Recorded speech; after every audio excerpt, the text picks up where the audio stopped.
Buenos días, hermanos y hermanas. Un gusto poder estar con ustedes en este sábado glorioso del Señor.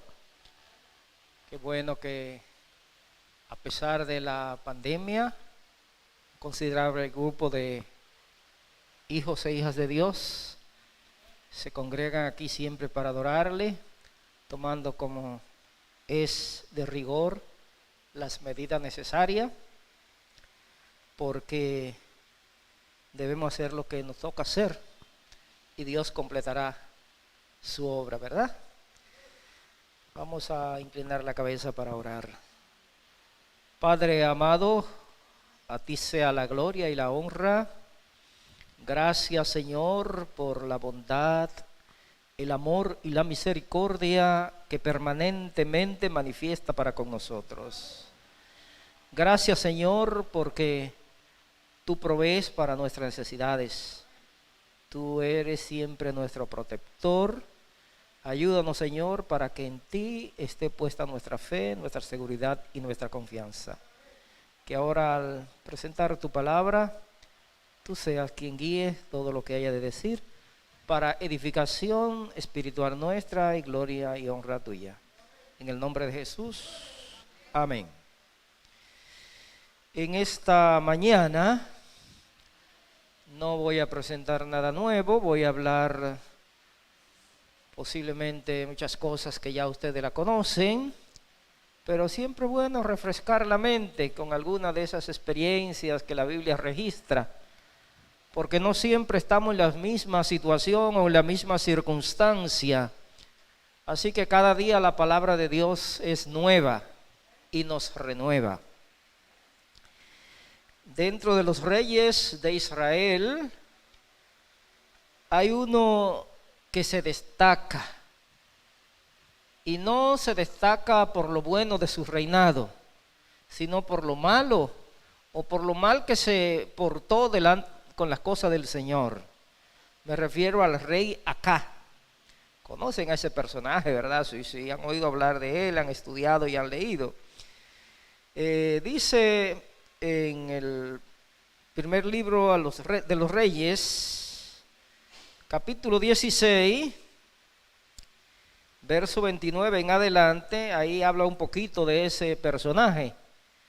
Verso 29 del capítulo 16 de primero de Reyes dice: Acá, hijo de Omri, empezó a reinar sobre Israel el año 38 de Asa, rey del otro reino de Judá. Reinó Acá, hijo de Omri, sobre Israel en Samaria durante 22 años. Y Acá, hijo de Omri, hizo lo malo ante los ojos del Señor. Y no simplemente lo malo, sino que dice, más que todos los que reinaron antes de él. Así que él superó a los reyes que reinaron antes de él, haciendo lo malo delante del Señor. Y un dicho, ¿verdad?, que dice, y un acontecimiento un acto que hizo que le puso la tapa al pomo. Usted sabe cuando completa la obra mala, en este caso. Noten qué importante es la elección del compañero o compañera para la vida. Lo que ya hicimos nuestras elecciones, ¿verdad? Pues tenemos que tratar de, si hay alguna dificultad o si no fue la más sabia, pedirle al Señor que nos dé sabiduría para poder manejar la situación. No ahora salir corriendo, porque el tiempo antes de casarse es el tiempo de abrir bien los ojos. Lo que pasa es que algunos se ciegan. En el tiempo del enamoramiento, algunos que se ciegan, ni oyen, ni ven, ni entienden. Y quiero llamar la atención de manera especial a los jóvenes que están ahora en la etapa de noviar, del enamoramiento, ¿verdad? Esté presto, siempre trate de escuchar consejos. En ese tiempo no se oyen muchos consejos. Se va, por aquí que voy, que me gustó, yo soy quien me voy a casar con ella o con él, así que ese va a ser mi problema. No sea necio, no actúe de esa manera, esté atento, oiga consejo. Los que hemos vivido un poquito más de tiempo, tenemos base para dar algunos consejos, ¿verdad? La experiencia trae sabiduría, los años vividos traen sabiduría. Entonces acá hizo una mala elección. No se casó con cualquier joven. Él se casó con una princesa Sidonia. ¿Cómo se llamaba esa muchacha? Jezabel. Que ellos eran adoradores de Baal.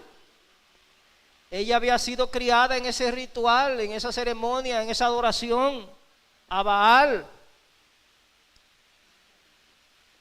Algunos a veces dicen, no importa, yo lo cambio o yo la cambio. Usted no va a cambiar a nadie.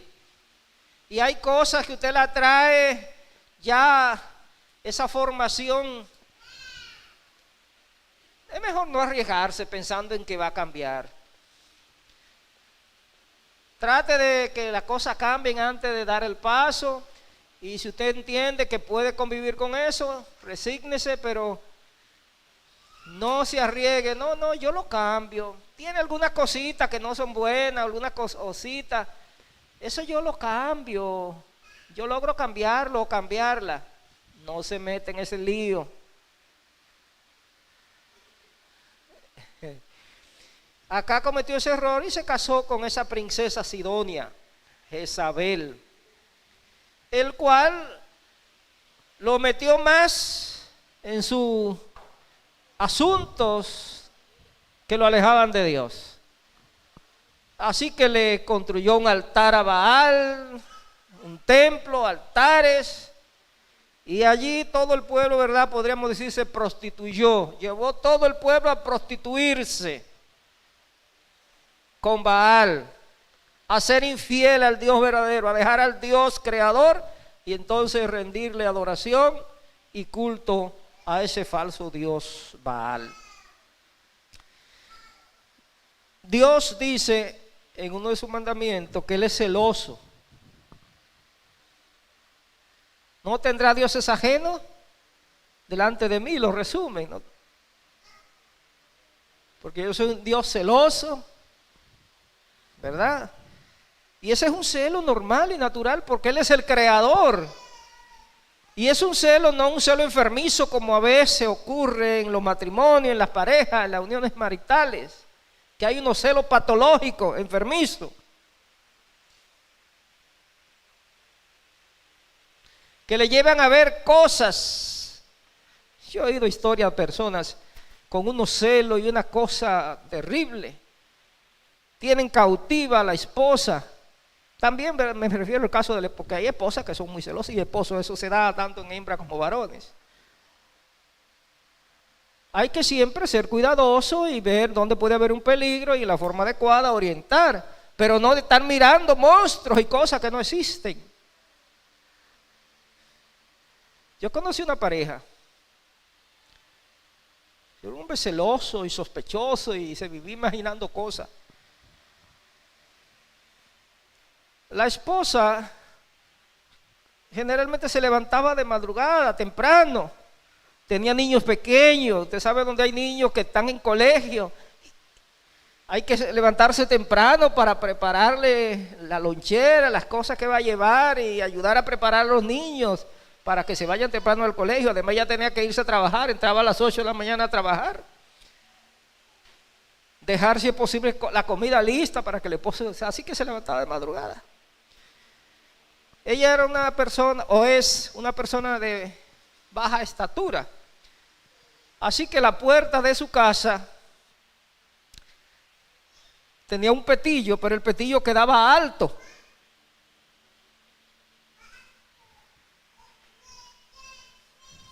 Pero ella, eso no importa mucho de la altura del petillo. Lo que él hacía con el petillo era que siempre lo mantenía engrasado. Ella, ¿verdad? Para poder abrir. Pero a él no le gustaba que ella engrasara el petillo. Porque él pensaba que ella se iba a salir para encontrarse con alguien cuando se levantaba. Y entonces él no le gustaba que engrasara el petillo. Quería que el petillo tuviera recio para abrirlo. ¿Hiciera qué cosa? ruido y ella tuviera que forzarse y entonces el oír que estaba abriendo la puerta. Y él entendía que si ella engrasaba el petillo era porque quería que el petillo abriera suave y no hiciera ruido para salirse. Y eso es una situación difícil. Finalmente se puso la cosa tan difícil que se separaron. Porque hay situaciones que realmente usted la maneja y la trabaja, pero se tornan tan difíciles que no es el plan de Dios, pero hay que tomar decisiones a veces de no seguir una vida de esa naturaleza. Así que hay que ser cuidadoso en la elección. Fíjese bien, los muchachos y muchachas cristianos que se están preparando para el cielo, ¿cuáles son las características de ese con quien usted está de novio o de novia? Si es temeroso de Dios, si la valora o lo valora a usted. Pero acá no tuvo eso en cuenta. Él vio a esa princesa Sidonia, me imagino, ¿verdad? Qué muchacha esbelta y elegante, qué porte. Pero en su formación, en su carácter, que eso es muy valioso. En cierta ocasión uno de los sabios griegos, no recuerdo cuál de ellos, si fueron Platón, Aristóteles, quién fue, pero alguien se acercó a decirle que estaba enamorado. Y él comenzó a preguntarle por algunas cualidades de esa persona. Es inteligente, pon 0. Es apuesta, pon 0. Y fue diciendo una serie de cualidades y él le iba poniendo 0, pon 0, pon 0. Y finalmente dijo, tiene buen carácter. Y dijo, agrega un 1 detrás de todos los 0. Ahora todos los 0 cogieron. Tiene buen carácter. Un carácter, ¿verdad? Que vaya asemejándose al carácter de Cristo. Porque lo único que vamos a llevar al cielo, hermanos, lo único que vamos a llevar al cielo es ¿qué cosa? El carácter que hayamos formado o desarrollado aquí en esta vida. Y ese es el propósito y ese debe ser el objetivo de nuestra vida cristiana. Desarrollar un carácter semejante al de Cristo. Desarrollar un carácter ¿cómo? Semejante al de Cristo. Y cuando el carácter de Cristo se haya reproducido en nosotros, Él vendrá a reclamarnos como suyo. Así que ese debe ser la meta, desarrollar un carácter. Por eso continuamente necesitamos estar con nuestros ojos puestos ¿en quién? En Cristo Jesús. Nuestros ojos deben estar puestos ¿quién? ¿En quién? Ay, pero que a veces cometemos errores y comenzamos a poner los ojos en el pastor de la iglesia, en la esposa del pastor, en el anciano de la iglesia, en el hermano tal que es muy consagrado, en el líder tal, ¿verdad? Y comenzamos a poner los ojos. Y en un momento, en una situación de debilidad, en una tentación, esa persona en quien ponemos los ojos cae, comete un error, falla delante de Dios. Y entonces por tener los ojos en esos y creer que esos son nuestros modelos, ¿qué hace nuestra fe? Se derrumba. Por eso la exhortación es a poner nuestros ojos en Cristo Jesús, el autor y consumador de nuestra fe. Conozco lugares donde triste y lamentablemente algún líder falló, una persona de influencia falló, y ese es motivo para que varias personas abandonen el camino del Señor, abandonen la iglesia, porque si eso es fulano, si eso es fulana, no, cada uno tendrá que dar cuenta de sí. Por eso afirmemos nuestros pies en el camino del Señor y mantengamos nuestra vista en Jesús, porque solo por medio de la contemplación de Cristo podemos llegar a parecernos a Cristo Jesús. Y muchas decisiones de la vida, entre ellas, ¿verdad?, con quien nos casamos, inciden, influyen, positiva o negativamente. Acá andaba en el camino malo del Señor, por eso hizo esa decisión equivocada. Porque cuando andamos fieles en el camino del Señor, nuestro plan y nuestro proyecto lo ponemos delante del Señor. Y le pedimos que lo prospere según su voluntad y que nos ayude a continuar o abandonarlo según Él entienda. Así que ya saben cuán malo fue, ¿verdad?, ese reinado de acá y cuánto daño hizo al pueblo de Israel. Al punto, ¿verdad?, que se rendía culto. Había un desconocimiento de Dios.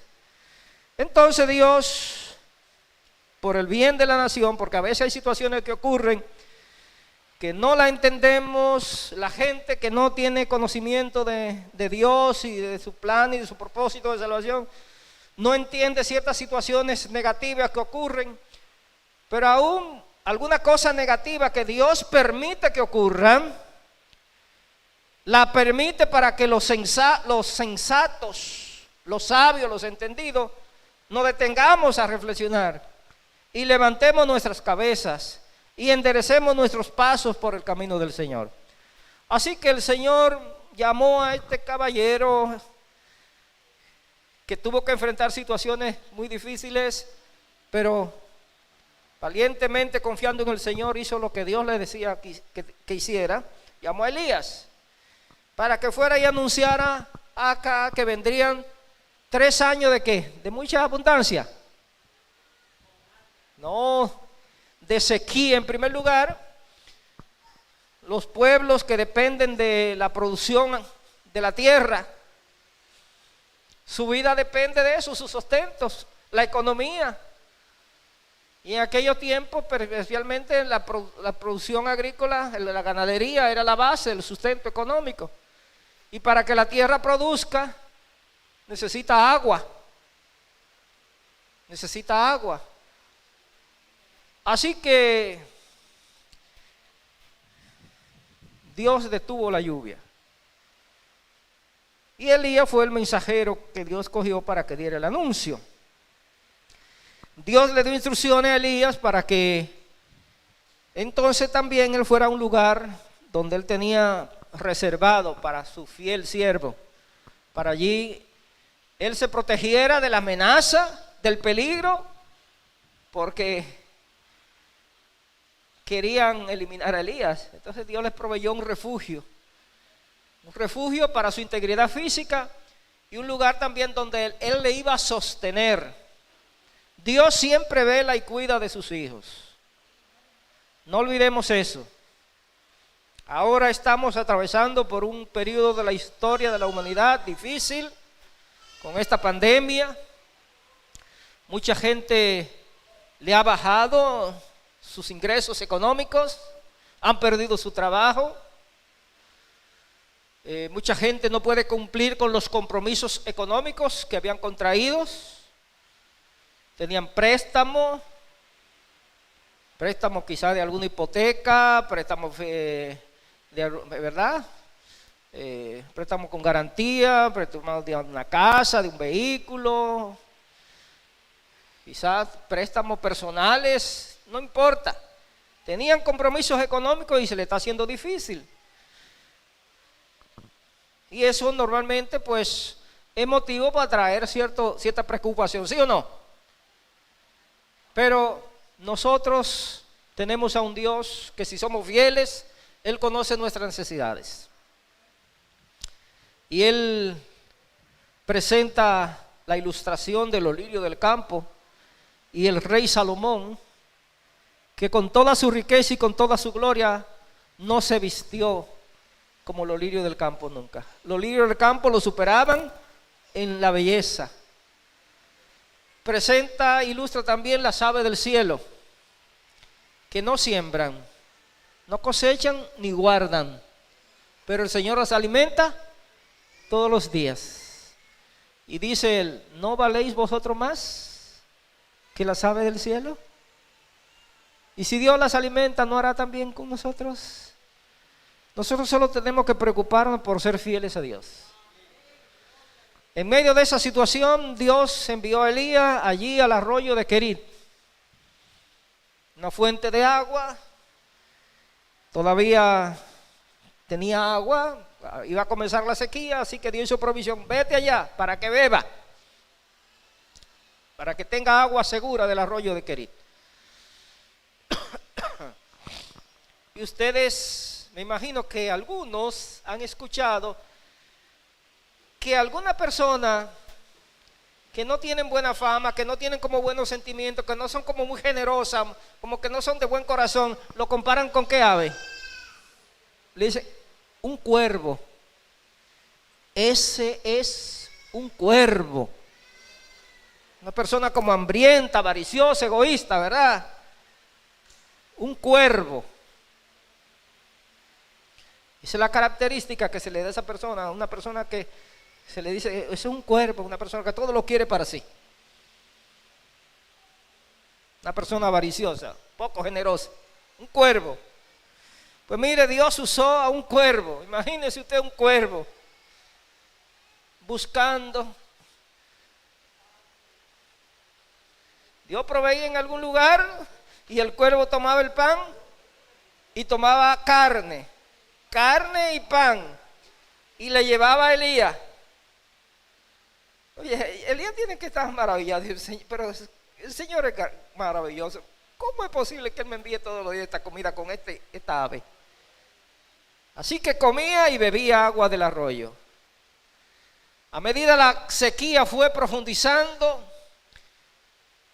el agua iba disminuyendo, hasta que llegó el momento que el arroyo ya no tenía agua. Yo tengo experiencia de campo en mi niñez, en mis años de niño.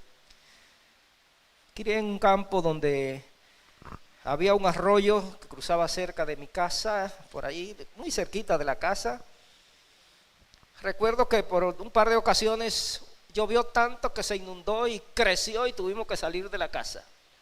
Recuerdo esa experiencia, qué crecida, cuánta agua. Pero era un arroyo, ¿verdad?, tranquilo, y de ahí se suplía el agua para la comunidad. Agua cristalina, agua transparente. Se tomaba el agua del arroyo. No había la contaminación de hoy. Ya ese arroyo prácticamente desapareció. Usted veía un cinturón de árboles.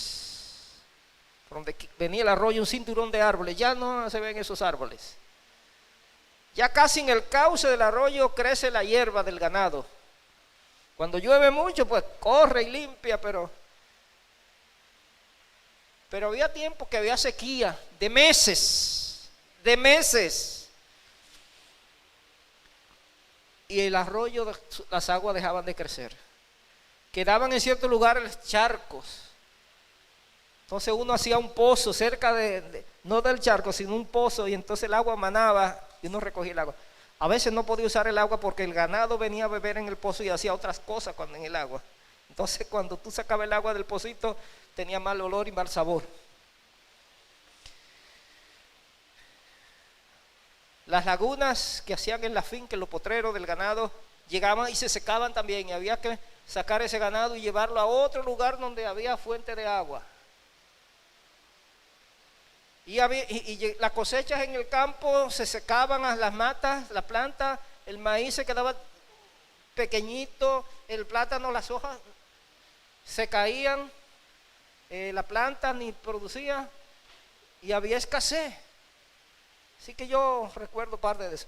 Pero eso eran meses, ¿no? Imagínense 3 años, cuál difícil fue la situación. Dios quería llamar la atención. Ellos tenían sus dioses, a quienes clamaban por agua.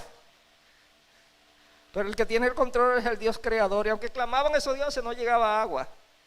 No iba a llegar porque Dios era el que tenía el control. Y esos dioses no pueden mandar agua ni nada, esas son invenciones que todavía hoy existen. Esa misma creencia están hoy aquí en el mundo nuestro. El patrón tal, la patrona tal, el Dios de la sequía, el Dios de la lluvia, San Isidro el lavador, quita el agua y pone el sol, dice un dicho popular.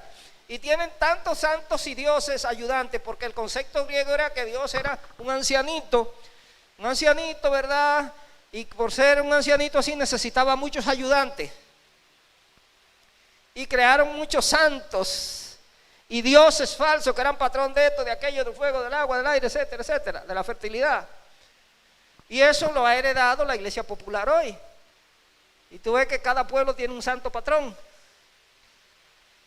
Y a veces lo sacan.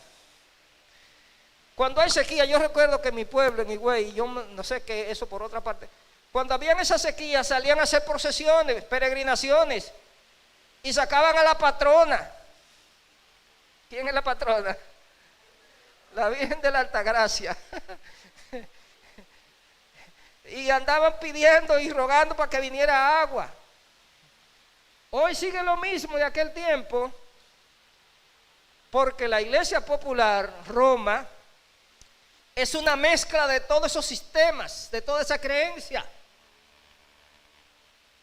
Es una mezcla de todas esas creencias. Es un sincretismo religioso con elementos de distintas culturas y distintas épocas que lo han integrado. Pero nosotros sabemos que nuestra adoración debe ser a Jehová Dios, creador del cielo y de la tierra. Y vendrán calamidades que Dios la permitirá por la rebeldía y la desobediencia de la humanidad. Vendrán las plagas. Y así como Elías fue perseguido y se culpaba a Elías de aquella cosa, así van a ser con ¿quiénes? Con nosotros, los fieles hijos de Dios. Pero así como Dios proveyó y protegió a Elías, ¿qué hará Dios con nosotros? Nos va a proveer y nos va a proteger. Así que no tenemos que temer, a menos que olvidemos cómo Dios condujo a su pueblo en el pasado. Así que se secó el arroyo. Ya Elías no tenía agua para beber. Entonces el Señor, ¿qué le dijo? ¿Dónde lo mandó?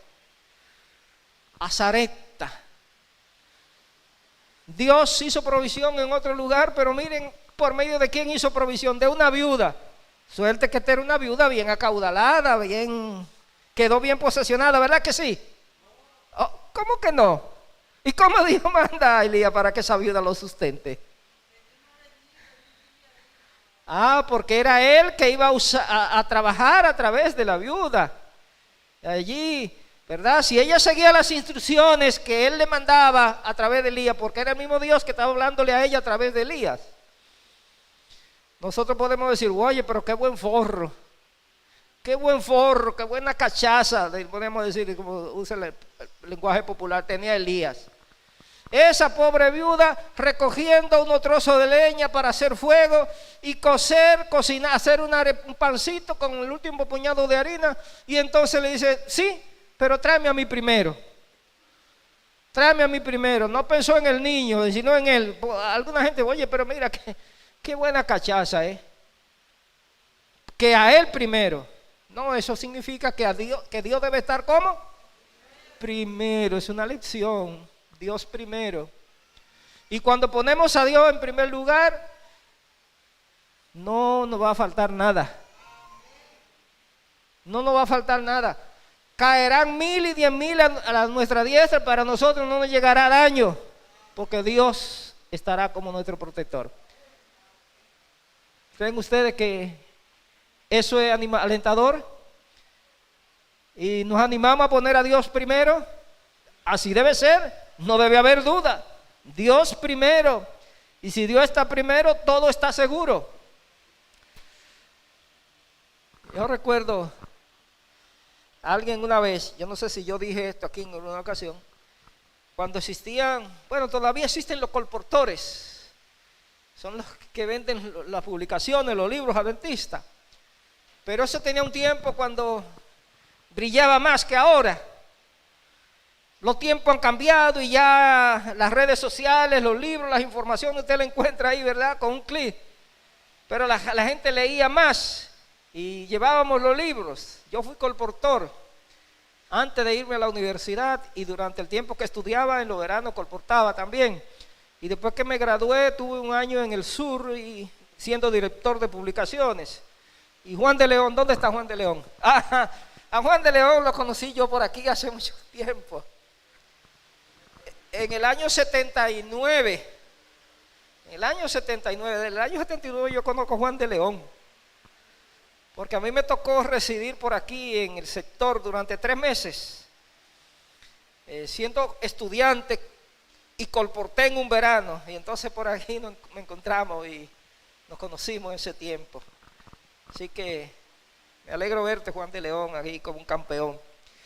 Bueno, entonces a los colportores en ese tiempo lo trasladaban de un pueblo a otro.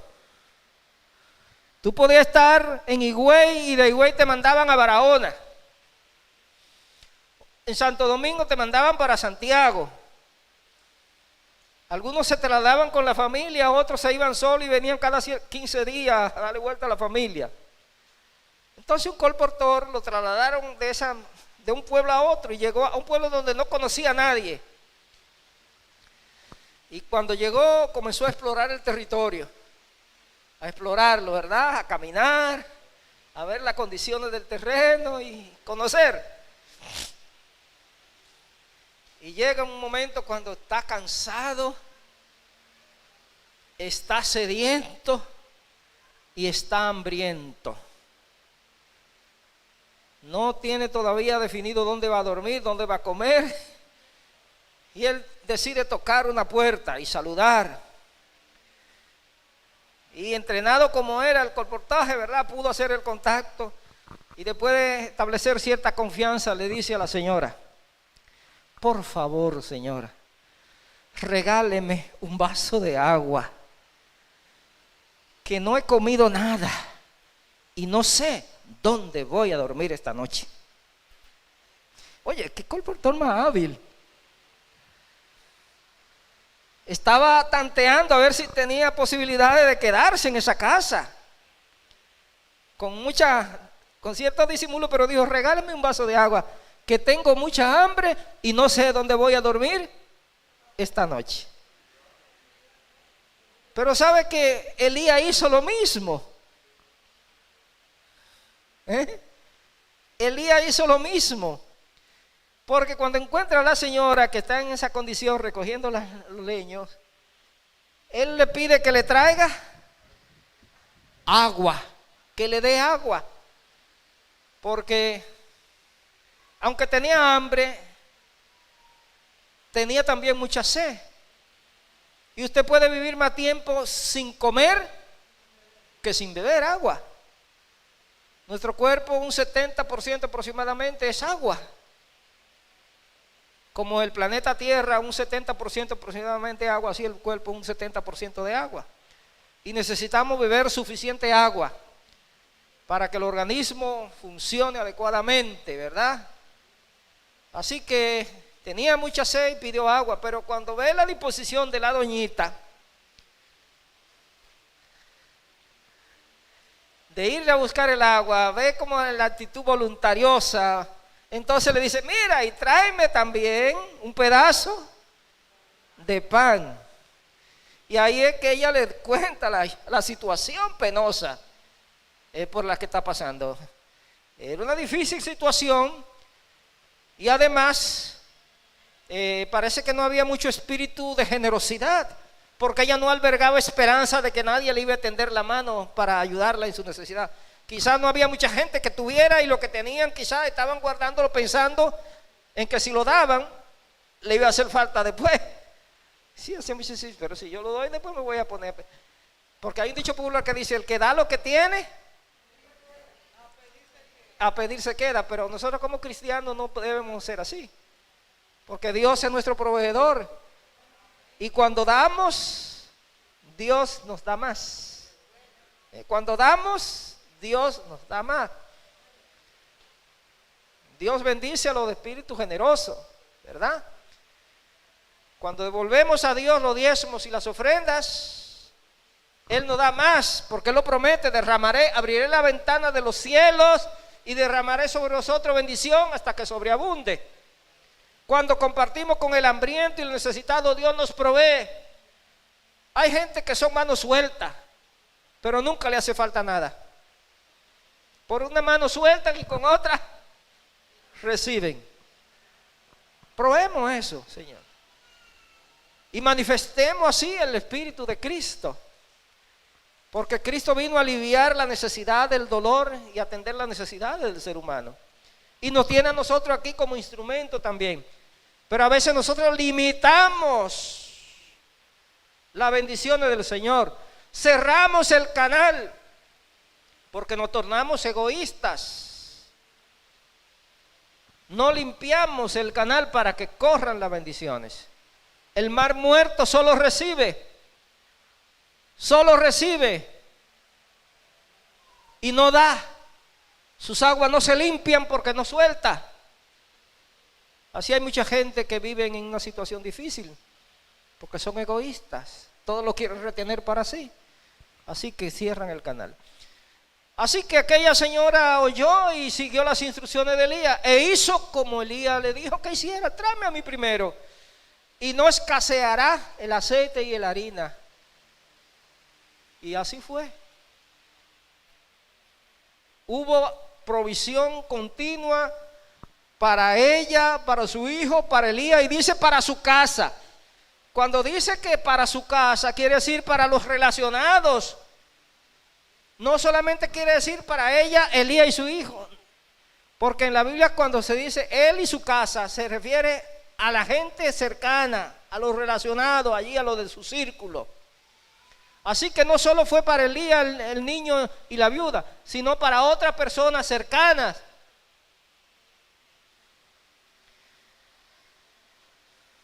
Oh, queridos, esta experiencia debe ser alentadora para nosotros. Y estas cosas y otras que están aquí en la Biblia, Dios la escribió y la dejó ahí para que nos sirvan a nosotros de aliento, de esperanza, para cuando vengan situaciones difíciles no estemos con el morro para abajo, preocupados, sino que miremos hacia arriba. Clamemos a Dios y Él oirá desde los cielos y vendrá en nuestro favor. Queridos, podemos decir que los tiempos que estamos viviendo solo son principios de dolores. Vendrán situaciones tan difíciles que la sierva del Señor dice que el mundo estará afectado por un dolor tan grande que ningún bálsamo humano podrá curarlo. Y no se refiere a dolor físico, sino a problemas que van a agobiar, que van a traer ansiedad, que van a causar mucha depresión. Pero si Dios es nuestro amparo y fortaleza, nosotros saldremos victoriosos. Así que confiemos. Creamos al Señor, creamos a sus promesas, mantengámonos fieles y firmes a nuestro Dios, exaltemos al Señor y Él a su debido tiempo también nos exaltará a nosotros. Así que Dios te bendiga, que Dios te sostenga en su camino, en la fe y la bendita esperanza en Él y en Él solamente. Amén.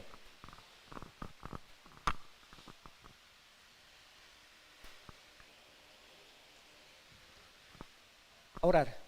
Vamos a estar entonces de pie y vamos a orar. Padre amado, gracias porque tu bondad, tu amor y tu misericordia se manifiestan continuamente en nuestro favor. Gracias, Señor, por mantenernos en tu senda, en la fe, en la esperanza.